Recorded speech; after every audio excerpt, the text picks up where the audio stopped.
জয় শ্রী রাধে। সুধী গৌর ভক্তমণ্ডলী, আশা করি আপনারা সুস্থ রয়েছেন, ভালো রয়েছেন। তো আজ আমরা ভগবানের গুহ্য কথামৃত শ্রবণ করব, কীর্তন করব। কারণ কলিকালের মনুষ্যের একমাত্র সাধনা, একমাত্র ভোজন হচ্ছে এই শ্রবণ কীর্তন। এর মাধ্যমে ভগবানকে সহজে প্রাপ্ত হওয়া সম্ভব।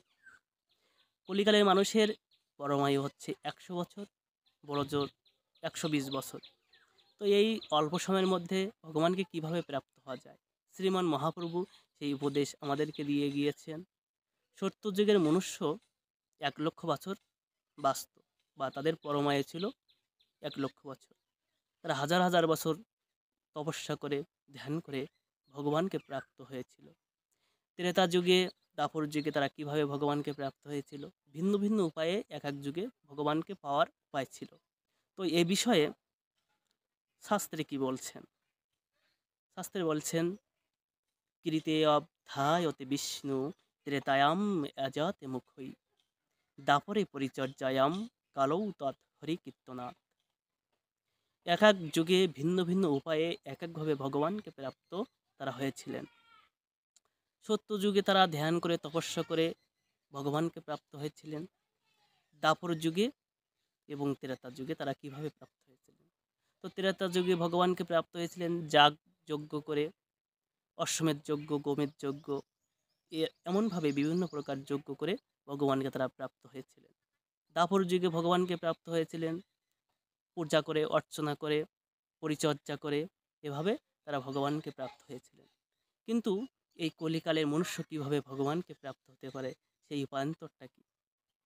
কলিকালের মনুষ্যের 100 বছর পরমায়ু, সেখানে ত্রেতা যুগে ছিল 10,000 বছর এবং দাপর যুগে ছিল 1,000 বছর। তারা এত এত বছর বেশি ভগবানকে খুব সহজে প্রাপ্ত হয়েছিল।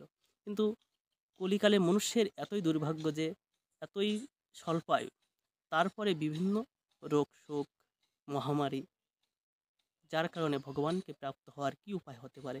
শ্রীমান মহাপ্রভু সেই উপায় দিয়ে গিয়েছেন। কি উপায় সেটি? তার পার্শ্বদের বলছেন, হর্ষে প্রভু কয়ে শুনহ স্বরূপ রামুরায় নাম সংকীর্তন কলৌ পরম উপায়। কলিকালের মনুষ্যের একমাত্র উপায় হচ্ছে হরিনাম সংকীর্তন। এটি, এই হরিনাম সংকীর্তনের মাধ্যমে জগতের জীব উদ্ধার হতে পারে। কারণ ভগবান শ্রীকৃষ্ণ এবং নাম এক এবং অভিন্ন, তাদের মধ্যে কোনো পার্থক্য নেই। নামের মধ্যে ভগবানের কোনো পার্থক্য নাই। তাই শ্রীমান মহাপ্রভু তার পার্শ্বদের বলছেন যে, আপন গোলার মালা সবাকারে দিয়া আজ্ঞা করে প্রভু সবে কৃষ্ণ গাও গিয়া। বলো কৃষ্ণ, ভজ কৃষ্ণ, গাও কৃষ্ণ নাম, কৃষ্ণ বিনু কেহ কিছু না ভাবিহ আন। যদি আমার প্রতি স্নেহ থাকে সবাকার, তবে কৃষ্ণ ব্যতিরিক্ত না গাহিও আর। কি শয়নে, কি ভজনে, কি বা জাগরণে, অহর্নিশ চিন্ত কৃষ্ণ বলহ বদনে। দিবানিশি 24 ঘন্টা তারই চিন্তন করতে হবে। প্রত্যেক কর্মের মধ্যে ভগবানের চিন্তা করতে হবে। প্রভু বলে, কহিলাম এই মহামন্ত্র, ইহা জপ গিয়া সবে করিয়া নির্বন্ধ। ইহা হতে সর্বসিদ্ধি হইবে সবার, সর্বক্ষণ বলো ইথিবিধি নাহি আর। কৃষ্ণনাম মহামন্ত্রের এই তো স্বভাব, যেই জপে তার কৃষ্ণ উপাজয় ভাব। কৃষ্ণ কৃষ্ণ চিন্ত সর্বক্ষণ আমাদের করতে হবে। যেই নাম সেই কৃষ্ণ, ভজনিষ্ঠা করি, নামের সহিত আছেন আপন শ্রীহরি। নামের সঙ্গে ভগবান শ্রীকৃষ্ণ স্বয়ং তিনি রয়েছেন। তার চিন্তা করতে করতে, তার নাম গুণমহিমা কীর্তন করতে করতে আমাদের মধ্যে সমস্ত পাপ তাপ কলহ দুঃখ কষ্ট সমস্ত কিছু পরিত্রাণ হয়ে যাবে। তাই কলিকালের একমাত্র সাধন হচ্ছে হরিনাম সংকীর্তন। সত্য যুগে তারা ধ্যান করে যেভাবে ভগবানকে পেত, কলিকালের মনুষ্য ভগবান শ্রীকৃষ্ণের নাম গুণমহিমা করে, কীর্তন করে, তার নাম করে ভগবানকে প্রাপ্ত হতে পারে। তাই এই জগতে কৃষ্ণ ভক্তই দুর্লভ। শাস্ত্রে বলছেন, ভক্ত আমার প্রেমে বান্ধিয়াছে হৃদয়ের ভিতর, যাহা নেত্র পড়ে তাহা দেখে আমায়। তখন সেই শুদ্ধ ভক্ত যেখানে তার নেত্র ফেলে, সেখানেই ভগবানকে তিনি সচক্ষে দেখতে পান। যত্র যত্র নেত্র তত্র তত্র কৃষ্ণ। প্রত্যেক স্থানে ভগবান রয়েছে। শাস্ত্রে বলছেন, ভগবান শ্রীকৃষ্ণকে পাওয়ার জন্য, তাকে দর্শন করার জন্য গোপীরা ব্রহ্মার উদ্দেশ্যে বলছেন, ব্রহ্মা, তুমি সঠিক সৃষ্টি কার্য করতে পারোনি, কারণ এই দুই চোখে ভগবানকে সঠিকভাবে আমরা দর্শন করতে পারি না। আর এই চোখে আবার পলক পড়ে, তাহলে কিভাবে ভগবানকে আমরা দর্শন করব?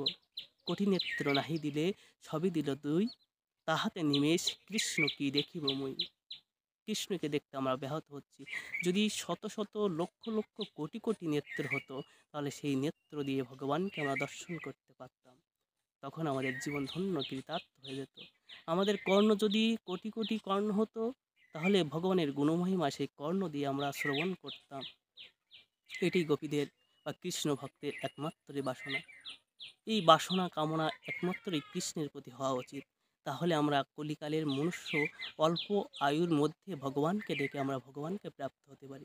বলুন জয় শ্রী রাধে, জয় গৌর হরি বল। সকলের চরণে দণ্ডবত প্রণতি নিবেদন করে এখানে শেষ করছি।